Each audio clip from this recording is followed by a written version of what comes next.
పరిశుద్ధ గ్రంథంలో ద్వితీయోపదేశకాండం 20వ అధ్యాయం, దయచేసి 5వ వచనము నుండి కాస్త మనం 8వ వచనం వరకు కూడా మనము చూడగలిగితే ఇక్కడ కొన్ని విషయాలు మనకు కనిపిస్తూ ఉన్నాయి. ద్వితీయోపదేశకాండం 20వ అధ్యాయం 5 నుండి 8వ వచనం వరకు. మరియు నాయకులు జనులతో చెప్పవలసినది ఏమి అనగా, క్రొత్త ఇల్లు కట్టుకొనినవాడు గృహప్రవేశము కాక మునుపే యుద్ధములో చనిపోయిన ఎడల వేరొకడు దానిలో ప్రవేశించును గనుక అట్టివాడు తన ఇంటికి తిరిగి వెళ్ళవచ్చును. ద్రాక్ష తోట వేసి ఇంకా దాని పళ్ళను తినక ఒకడు యుద్ధములో చనిపోయిన ఎడల వేరొకడు దాని యొక్క పళ్ళను తినును గనుక అట్టివాడు తన ఇంటికి తిరిగి వెళ్ళవచ్చును. ఒకడు స్త్రీని ప్రధానము చేసుకొని ఆమెను ఇంకను పరిగ్రహింపక మునుపే యుద్ధములో చనిపోయిన ఎడల వేరొకడు ఆమెను పరిగ్రహించును గనుక అట్టివాడు తన ఇంటికి తిరిగి వెళ్ళవచ్చును. జనుల యొక్క నాయకులు జనులతో ఎవడు భయపడి మెత్తని గుండె కలిగిన వాడు అగును, వాడు తాను అధైర్యపడిన రీతిగా తన సహోదరుల యొక్క గుండెలు అధైర్యపరచుకుంటున్నట్లు తన ఇంటికి చెప్పవలెను. ఈ ద్వితీయోపదేశకాండం 20వ అధ్యాయం 5 నుండి 8వ వచనం వరకు చూడగలిగినట్లయితే ఇక్కడ మనకు 4 విషయాలు మనకు కనిపిస్తూ ఉంటున్నాయి. ఇశ్రాయేలీయుల ప్రజలకు ఇవ్వబడినటువంటి హెచ్చరిక ఏమిటి అని చూడగలిగితే, ఇశ్రాయేలీయుల ప్రజలారా, మీరు యుద్ధానికి సిద్ధపడినప్పుడు, మీ మీదికి వచ్చే శత్రువులను చూచినప్పుడు, గుర్రములను చూచినప్పుడు, రథములను చూచినప్పుడు, విస్తారమైనటువంటి జనసమూహాన్ని చూచినప్పుడు భయపడకుడి. మిమ్మును ఐగుప్తి దేశము నుంచి విడిపించిన యెహోవా మీకు తోడుగా ఉండగలుగుతాడు. యాజకులలో యుద్ధానికి సిద్ధపడినటువంటి వ్యక్తుల దగ్గర వారు మాట్లాడేటువంటి మాటలు, యాజకుడు చెప్పే విషయం, శత్రుల మీదికి యుద్ధానికి వెళ్ళేటప్పుడు భయపడకుడి, దిగులు పడకుడి, అధైర్యాన్ని మీరు కలిగి ఉండకుడి. మీ శత్రువుల చేతిలో నుండి మీ దేవుడు మిమ్మల్ని రక్షించి మిమ్మల్ని కాపాడగలుగుతాడు. ఇది ద్వితీయోపదేశకాండం 20వ అధ్యాయం 1 నుండి 4 వచనాలలో ఉన్న విషయము ఇది. అయితే 5 నుండి 8 వరకు మనం చూచినప్పుడు, యుద్ధానికి వెళ్ళేటువంటి వాడు యుద్ధములో శత్రువు దగ్గర ఓటమిని చూడకుండా వాడు విజయాన్ని చూడాలి అంటే, మొట్టమొదటి విషయం, ఎవడైనా ఒక వ్యక్తి క్రొత్తగా ఇల్లు కట్టగలిగినట్లయితే, గృహాన్ని కట్టగలిగినట్లయితే, ఆ గృహాన్ని ఎవడైతే గృహప్రవేశం చేయగలుగుతాడో వాడు యుద్ధంలో విజయమును సాధించగలుగుతాడు. ఎవడైతే గృహప్రవేశము చేయకుండా యుద్ధంలో వెళ్ళగలుగుతాడు, శత్రువు చేత వాడు ఓటమిని చూడగలుగుతాడని 5వ వచనములో మనం చూస్తూ ఉన్నాం. రెండవదిగా చూడగలిగితే, ఎవడైనా ఒక ద్రాక్ష తోట వేసిన తర్వాత దాని ఫలమును చూడకనే, దాన్ని వాడు అనుభవించకనే యుద్ధంలోనికి వెళ్ళగలిగితే శత్రువు చేత వాడు ఓటమిని చూడగలుగుతాడు, వాడు విజయాన్ని చూడలేడు. ఎవడైతే ద్రాక్ష తోట యొక్క ఫలాన్ని చూచి అనుభవించగలుగుతాడో వాడు తప్పనిసరిగా యుద్ధములో శత్రువుని జయించి ఒక విజయాన్ని వాడు పొందగలుగుతాడు. మూడవదిగా చూడగలిగినట్లయితే, ఎవడైనా కాని ఒక స్త్రీని వాడు ప్రదానం చేసుకున్న తర్వాత, ప్రదానము చేసుకున్నటువంటి వీడు ఆమెను పరిగ్రహింపకనే యుద్ధంలోనికి వెళ్ళగలిగితే శత్రువు చేత వాడు ఓటమిని చూడగలుగుతాడని వాక్యంలో చూస్తున్నాం. ప్రదానము చేసుకున్నవాడు ఎప్పుడైతే పరిగ్రహించడం జరగగలుగుతుందో యుద్ధంలో వాడు విజయమును సాధించగలుగుతాడు శత్రువు దగ్గర. నాలుగవదిగా చూడగలిగినట్లయితే, ఎవడైతే ధైర్యాన్ని కలిగి తన చుట్టూ ఉన్న వ్యక్తులను ధైర్యపరచగలుగుతాడు వాడు యుద్ధంలో విజయాన్ని చూడగలుగుతాడు. ఎవడైతే భయపడుతూ ఇతరులను కూడా భయపెడుతూ ఉండగలుగుతాడు వాడి యుద్ధంలో శత్రువు చేత ఓటమిని చూడగలుగుతాడు. 4 విషయాలు ఈ స్థలములో మనకు కనిపిస్తూ ఉంటున్నాయి. 1, గృహప్రవేశం చేయాలి. రెండవదిగా చూడగలిగితే, ద్రాక్ష తోట వేసి ఆ ఫలమును అనుభవించాలి. మూడవదిగా చూడగలిగినట్లయితే, వాక్య భాగములో ప్రభునందు ప్రియమైనటువంటి వాళ్ళారా, స్త్రీని ప్రదానం చేసుకుని పరిగ్రహించాలి. నాలుగవదిగా చూడగలిగినట్లయితే, వాక్యం చెబుతూ ఉంటున్నది, నీవు నేను అర్థం చేసుకోవలసిన విషయం, పరిశుద్ధ గ్రంథంలో ఎవడైతే భయపడుతూ ఇతరుల్ని భయపెడుతూ ఉండగలుగుతాడో వారి జీవితంలో కూడా వాడు ఓటమిని చూడగలుగుతాడు. ఎవడైతే ధైర్యంగా ఉండి తన చుట్టూ ఉన్న వ్యక్తులను ధైర్యపరచగలుగుతాడు విజయాన్ని సాధించగలుగుతాడు. అసలుకు ఈ 4 విషయాలు మనం చూడగలిగినట్లయితే యుద్ధం అనే మాట ఈ స్థలములో కనిపిస్తూ ఉన్నది. యుద్ధంలో యుద్ధమాడే వ్యక్తికి శత్రువు అనేది ఒకటి ఉంది అని మనం చూస్తూ ఉంటున్నాం. అయితే యుద్ధానికి సిద్ధపడిన వాడు శత్రువును గెలవాలి. శత్రువుని గెలవాలి అంటే గృహప్రవేశం చేయాలి. ద్రాక్ష యొక్క ఫలం వాడు చూచి అనుభవించాలి, ప్రదానం చేయబడాలి, పరిగ్రహింపబడాలి. అంతేకాదు ధైర్యముగా ఉండి అందరినీ ధైర్యపరచాలి. నేటి క్రైస్తవ సమాజానికి ఇది ఏ కాలం అని చూడగలిగితే, యోబు 7వ అధ్యాయం ప్రారంభపై వచనములో చూడగలిగినట్లయితే, ఈ కాలం ఏ కాలము అనేది బైబిల్ చాలా స్పష్టంగా తెలియపరుస్తూ ఉంటుంది. భూమి మీద ఉన్నటువంటి నరుల కాలం యుద్ధ కాలము కాదొచ్చా? భూమి మీద ఉన్నటువంటి నరులకు ఈ కాలం యుద్ధ కాలము కాదా? నిజం. ఆయన సన్నిధిలో కూర్చున్నటువంటి స్త్రీవైన నీకు, పురుషుడైనటువంటి నీకు ఇది ఏ కాలము? ఇది యుద్ధ కాలం. ఇది యుద్ధ కాలం. ఇది యుద్ధ కాలం. మనము యుద్ధ కాలములో ఉంటున్నాం. నీవు యుద్ధ వీరుడుగా, యుద్ధ వీరురాలుగా నిలబడినటువంటి రోజులు ఇది. ఈ యుద్ధంలో నీవు గెలిచే వ్యక్తివిగా నీవు ఉండాలి. ఈ యుద్ధంలో ఒక జై జీవితాన్ని కలిగిన వ్యక్తివిగా నీవు ఉండాలి.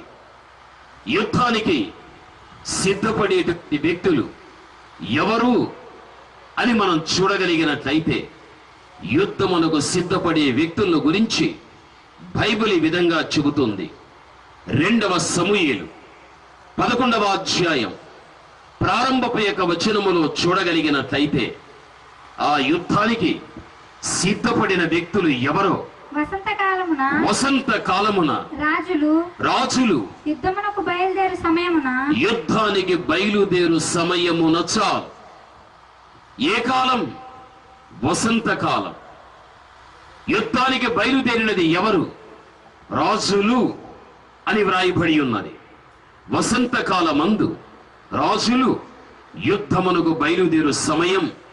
నా ప్రియమైనటువంటి వాళ్ళారా, యుద్ధానికి సిద్ధపడిన వారు, యుద్ధమునకు ఏర్పరచబడిన వారు ఎవరు అనగా రాజులు. రాజులు ఎవరి రాజులు? ఈ రాజులు ఎవరు అంటే మొట్టమొదట పేతురు పత్రిక 2వ అధ్యాయం 9వ వచన భాగములో చూస్తే, ఎవరైతే చీకటిలో నుండి వెలుగులోనికి ప్రవేశించగలుగుతారు, ఎవరైతే దేవుని యొక్క గుణాతిశయములను ప్రచురపరచగలుగుతారో అలాంటి వారు ఏర్పరచబడినటువంటి రాజులైన యాజక వంశమని, అక్కడ వారు పరిశుద్ధ జనాంగమని, దేవుడు ఆ స్థలములో వారిని ఏర్పరచుకున్నాడు అని ఈ మొదటి పేతురు 2వ అధ్యాయం 9వ వచన భాగములో మనం చూస్తున్నాం. బాగా మనం అర్థం చేసుకోవాలి. కట్టువారు ప్రభునందు ప్రియమైనటువంటి వాళ్ళారా, వాక్య భాగములో మనం గమనించినప్పుడు ఎప్పుడైతే ఒక వ్యక్తి చీకటిలో నుండి వెలుగులోనికి ప్రవేశించడం అన్నది జరగగలుగుతుందో, అలాంటి వ్యక్తి దేవుని యొక్క గుణాలను కలిగి ఆ విధముగా జీవిస్తున్నప్పుడు అలాంటి వారిని దేవుడు ఏర్పరచుకునే విధానం ఎలా ఉంటుంది అంటే, అయితే మీరు చీకటిలో నుండి ఆశ్చర్యకరమైన తన వెలుగులోనికి మిమ్మును పిలిచిన వారి గుణాతిశయములను ప్రచురము చేయు నిమిత్తం. అమ్మ బాగా వినాలి. ఏర్పరచబడిన వంశం, రాజులైన యాజక సమూహం. చాలు తల్లి, రాజులైన యాజక సమూహం. ఎప్పుడు మనం రాజులుగా పరిగణింపబడగలుగుతాము అని మనం ఆలోచించగలిగితే, చీకటిలో నుండి వెలుగులోనికి రావాలి, దేవుని యొక్క గుణాతిశయాలను ప్రచురము చేయాలి అనగా ఒక వ్యక్తి జీవితం ఈ లోకములో చీకటి జీవితం. చీకటి జీవితం అనేది ఎలాంటిది అంటే, చీకటి చూడండి ప్రకృతిని అంతా కూడా మరుగు చేస్తుంది. ఎంత దృష్టి నీకు ఉండినా ఈ చీకటి కాలములో ప్రకృతి ఏదీ నీకు కనిపించదు. చీకటి ప్రకృతిని మరుగు చేస్తుంది. లోకములో కూడా మనుష్యుడు మరుగు చేసేది ఒక్కటి ఉంది. అది ఏమిటి అంటే, మరుగుగా పాపం చేస్తాడు, మరుగుగానే దాన్ని దాచిపెట్టుకోగలుగుతాడు. చీకటి ఏ రీతిగా ప్రకృతిని మరుగు చేస్తుందో తన పాపాన్ని మరుగు చేసుకొని జీవించేవాడు చీకటి సంబంధి. ఆ పరిస్థితుల్లో నుంచి ఎవడు విడిపింపబడగలిగి వెలుగులోనికి రాగలుగుతాడో వానిని దేవుడు రాజుగా చేయబోచు ఉన్నాడు. అనగా మనము వెలుగు సంబంధులు కావాలి. ఎలా మన వెలుగు సంబంధులు కాగలుగుతాం? ఎఫెసీ 5:9 చూడగలిగితే, వెలుగు యొక్క ఫలం మంచి అంటాడు, నీతి అంటాడు, సత్యమని చెప్పగలుగుతాడు. ఎవడైతే మంచిలో, నీతిలో, సత్యములో జీవించగలుగుతాడో వాడు వెలుగు సంబంధి. నిజం. చీకటిలో నుండి వెలుగులోనికి వచ్చిన వాడు దేవుని యొక్క ఆత్మ సంబంధమైన సద్గుణములను కార్యరూపకంగా జరిగించి లోకానికి వాటిని ప్రత్యక్షపరిచిన వాడు ఎవడో కాదు, రాజు. రాజు రాజు నీవు నేను అర్థం చేసుకోవాలి. ఇలాంటి రాజులుగా వాక్యాన్ని బట్టి దేవుడు చేసిన తర్వాత ప్రభునందు ప్రేమినటువంటి వాళ్ళారా, ఇక మన జీవితంలో మన ముందు ఏమున్నది అంటే యుద్ధం ఉంటున్నది. అందుకే వసంత కాలమందు రాజులు యుద్ధమునకు బయలుదేరిరి. రాజులెవరో మనకు అర్థమైపోయారు. మనమే రాజులం. అది ఏ కాలం? వసంత కాలము అని చెబుచూ ఉన్నాడు. ఏది వసంత కాలం? మత్తయి సువార్త 24వ అధ్యాయం 32వ వచన భాగములో చూడగలిగినట్లయితే యేసుక్రీస్తు ప్రభువు మాట్లాడిన మాట ఈ మాట. 24:32 చూచినప్పుడు, అంజూరపు యొక్క చెట్టు చూచి ఒక్క ఉపమానాన్ని నేర్చుకునుడి. అంజూరపు యొక్క కొమ్మ లేతదై చిగురించినప్పుడు వసంత కాలం సమీపముగా ఉన్నదని మీకు తెలియను. చూడండి, మత్తయి 24:32 చూడగలిగినట్లయితే యేసు క్రీస్తు ప్రభుల వారు చెప్పినటువంటి మాట, అంజూరపు యొక్క చెట్టు చిగురిస్తున్నది అంటే వసంత కాలము సమీపిస్తున్నది అని వ్రాయబడి ఉంటున్నది. 2వ సమూయేలు 11:1 చూస్తే వసంత కాలమందు రాజులు యుద్ధమునకు బయలుదేరిరి అని మనకు వ్రాయబడి ఉన్నది. ప్రభునందు ప్రియమైనటువంటి వాళ్ళారా, వసంత కాలము ఏదీని చూడగలిగినట్లయితే ప్రభువు చెబుచున్నాడు, వసంత కాలం అనేటువంటిది అంజూరపు యొక్క చెట్టు చిగురించినప్పుడు వసంత కాలము సమీపము అంటున్నాడు.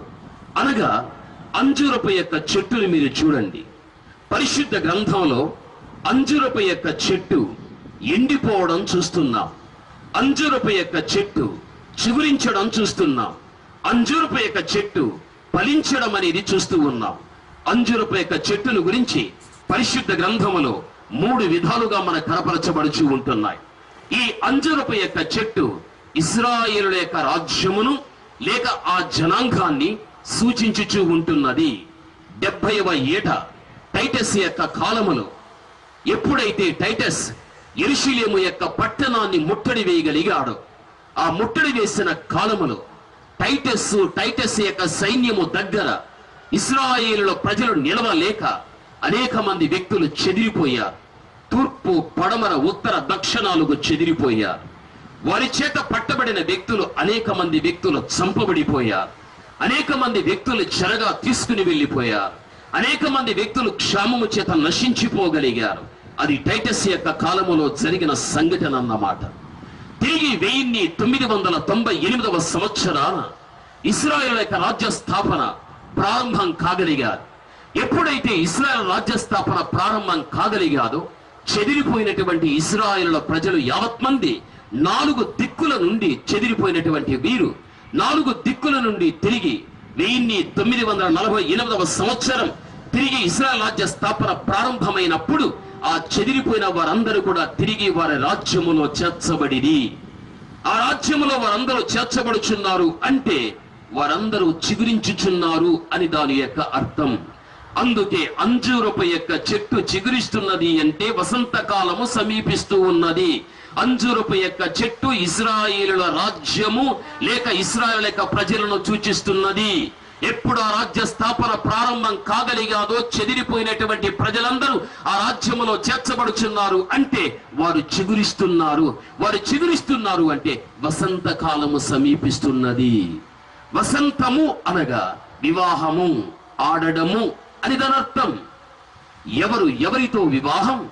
యేసుక్రీస్తు ఈ పర్యాయము వచ్చినప్పుడు ఆయన పెళ్లి కుమారుడుగా రాబోతూ ఉన్నాడు. ఎందుకు అనగా భూమి మీద ఆయన పెళ్లి కుమార్తె ఉన్నది. ఆయన వరుడుగా రాబోతున్నాడు. భూమి మీద ఆయన వధువు ఉన్నది. ఆయన భర్తగా రాబోతున్నాడు. భూమి మీద ఆయన భార్య ఉంటున్నది.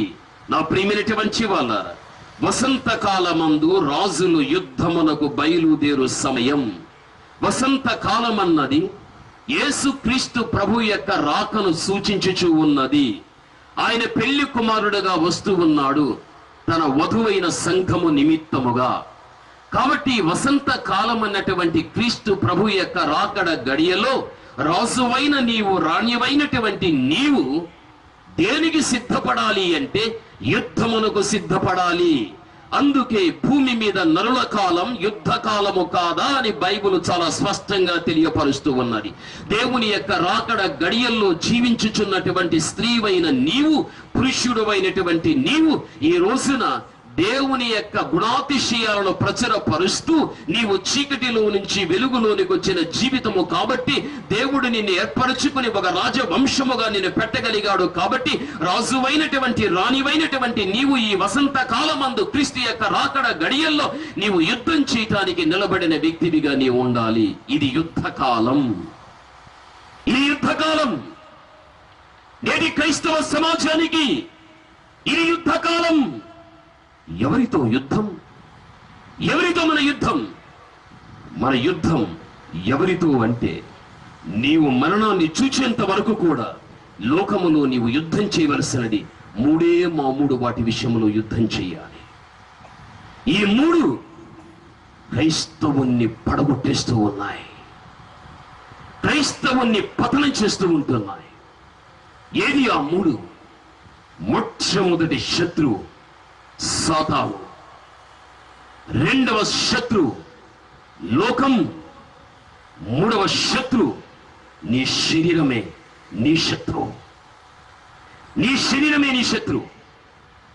నా ప్రియమైనటువంటి వాళ్ళ, సాతానుడు మొదటివాడు, రెండవది లోకం, మూడవది నీ శరీరం.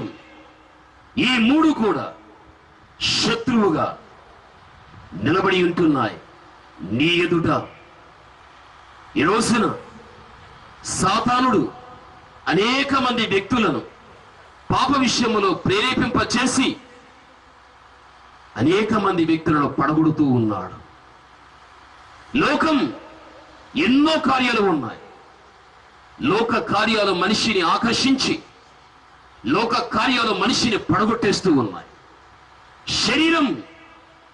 శరీరములో కలిగే ప్రతి ఆశను అదుపులో పెట్టుకోలేక, నిగ్రహించుకోలేక, శరీర ఆశలకు స్వేచ్ఛనిచ్చి ఆశల్లో పడి మనుషులు ఆత్మీయతలో పతనమైపోతూ ఉంటున్నాడు. లోకములో ఇవి ఒక వ్యక్తిలో జరగలేదా?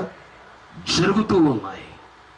ఈ రోజున దైవ సన్నిధిలో కూర్చున్నటువంటి నీవు సాతానుడు నీకిచ్చే ప్రేరేపణ, లోక కార్యాల చేత ఆకర్షించబడే విధానం, నీ శరీరములో కలుగుచున్నటువంటి ఆశలు, వీటన్నిటి మీద విజయము నీకు కావాలి. వీటి మీద నీకు విజయం కావాలి. వీటిని నువ్వు జయించాలి అంటే నా ప్రియమైనటువంటి వాళ్ళ, ద్వితోపదేశకాండం 20వ అధ్యాయం 5వ వచన ప్రకారముగా వీటి మీద నీకు విజయము కావాలి అంటే మొట్టమొదటిది ఏమంటున్నాడు తెలుసా? ఎవడైనా ఒక క్రొత్త ఇల్లు కట్టుకున్న తర్వాత ఆ గృహాన్ని ఏం చేయాలి అంటే వాడు గృహప్రవేశం చేయాలి. వాడు గృహప్రవేశం చేసి వాడు యుద్ధంలోనికి వెళ్ళగలిగితే శత్రువును ఓడిస్తాడు. వాడు తప్పనిసరిగా విజయమును సాధించగలుగుతాడు. ఒకవేళ గృహాన్ని కట్టుకున్న వాడు గృహప్రవేశం చేయకుండా యుద్ధం